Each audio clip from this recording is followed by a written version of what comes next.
Doy ahora la más cordial bienvenida a Enrique de la Madrid. Mi querido Enrique, muy buenas noches. Leonardo, buenas noches, saludos al auditorio. ¿Qué tema quieres comentar hoy? Bueno, sin duda el de la pobreza y los números que están saliendo de parte del INEGI, que finalmente son la consecuencia de los que también hemos platicado en términos de crecimiento económico, y se habla de que 13 millones de mexicanos han salido de la pobreza, o digamos han rebasado esta línea que hemos determinado como la línea de la pobreza. Hoy en día son 38.5 millones de mexicanos. Y bueno, yo creo que hay que reconocer eso es positivo. O sea, que haya menos mexicanos por debajo de la línea de la pobreza es positivo. Tres reflexiones, Leonardo. La primera, ¿es lo mejor que podíamos hacer con el aumento de la deuda pública del 70%? Con el fenómeno del nearshoring, que supuestamente es un cambio estructural importantísimo y que debieron haber llegado muchísimas inversiones, donde las remesas han sido récord, 63.000 millones de dólares cada año durante los últimos 5 o 6 años, y con el crecimiento de los programas sociales, no sé, es pregunta, ¿es lo mejor que pudimos hacer?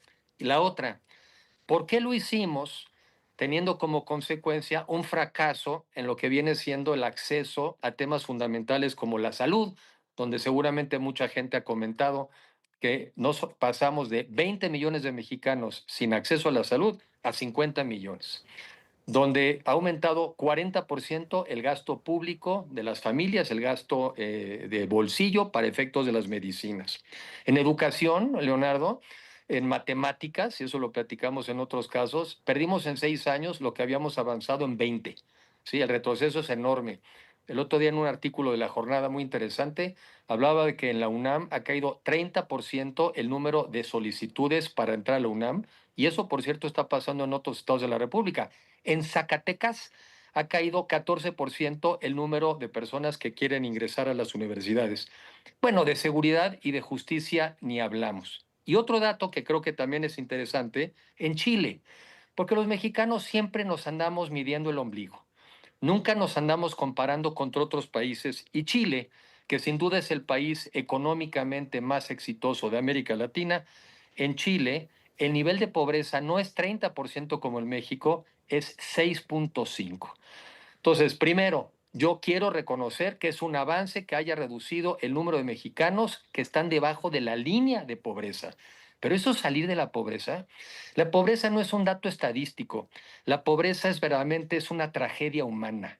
El que vive en situación de pobreza es ese niño que se va a dormir en la noche sin cena o se va a parar sin desayunar. Esa madre angustiada que no encuentra medicinas para sus hijos o para sus mayores.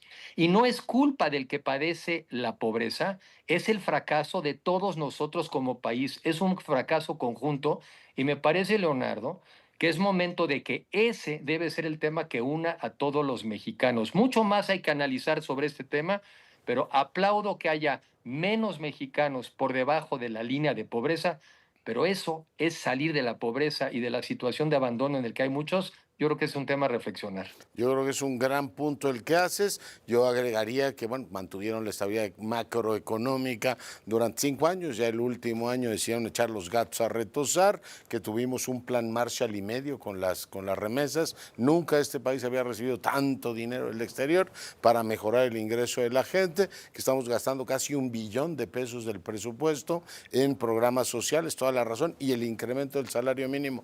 Tenemos más dinero, pero al diablo sociológico que traigo dentro, es mi formación, me obliga a pensar qué estamos haciendo para invertir en términos futuros. En rezago educativo, ya hablabas tú del tema, pero bueno, si veo el comparativo, igual que mejora el ingreso, veo que en rezago educativo estamos exactamente igual que en 2016. Hemos perdido prácticamente 10 años. Y en servicios de salud, lo decías tú muy bien, hemos pasado de 15% de la población, con el dichoso Seguro Popular, todo esto que han criticado, a 34.2. Y además del sociólogo que llevo dentro, pues el ciudadano que llevo dentro me dice, oiga, y los responsables de esta proeza de duplicar el número de personas sin acceso a la salud, ahora son embajadores ante la UNESCO, Enrique, y ante la OMS. Digo, solo en México ocurre eso, ¿eh?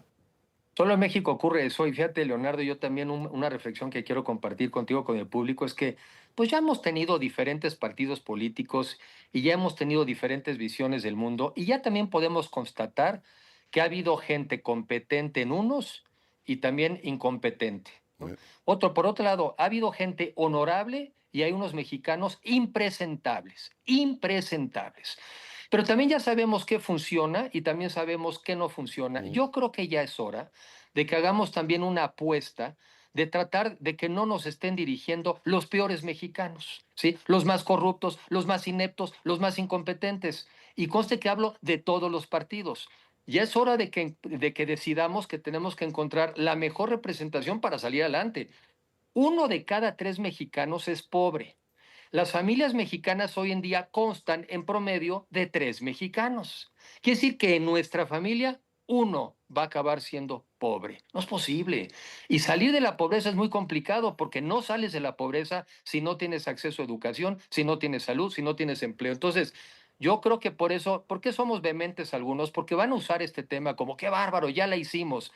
¿Cómo tiene uno cara de victoria cuando 1 de cada 3 mexicanos no sabe si al día siguiente va a tener para comer o no? Yo creo que ese es un reto, es lo que nos puede unir, es lo que nos debe unir, porque ese es el verdadero enemigo del país, la pobreza y la falta de oportunidades para millones de mexicanos. Sí, sí, absolutamente. Y como decías tú, ahí están las pruebas, además de las competencias individuales, de políticas públicas que han sido funestas, de falta de prioridades políticas, como el tema de la educación, que les ha importado un pepino a estos dos gobiernos y que ahí siguen efectivamente administrándolo políticamente, entregándole todo a la gente o a sus clientelas políticas con resultados muy pobres. Ya sabemos o hemos aprendido con la experiencia de varios gobiernos de distintos partidos que hay ciertas cosas que simple y llanamente no funcionan, Enrique.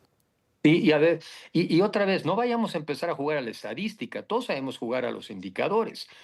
Hoy más o menos la línea de pobreza, tú ahorita la tendrás más exacta, pero son cerca de 4,600 pesos en Sí, las zonas urbanas.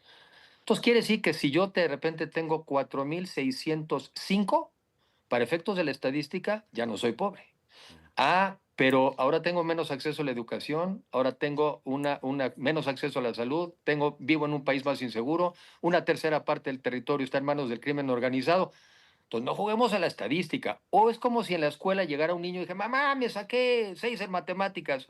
Oye, ¿y las demás? Bueno, las reprobé todas, pero 6 en matemáticas, mamá. O sea, la escuela se pasa el promedio, no me vengas a cacarear una de las materias. sí, Una de sí, las materias, además con 6.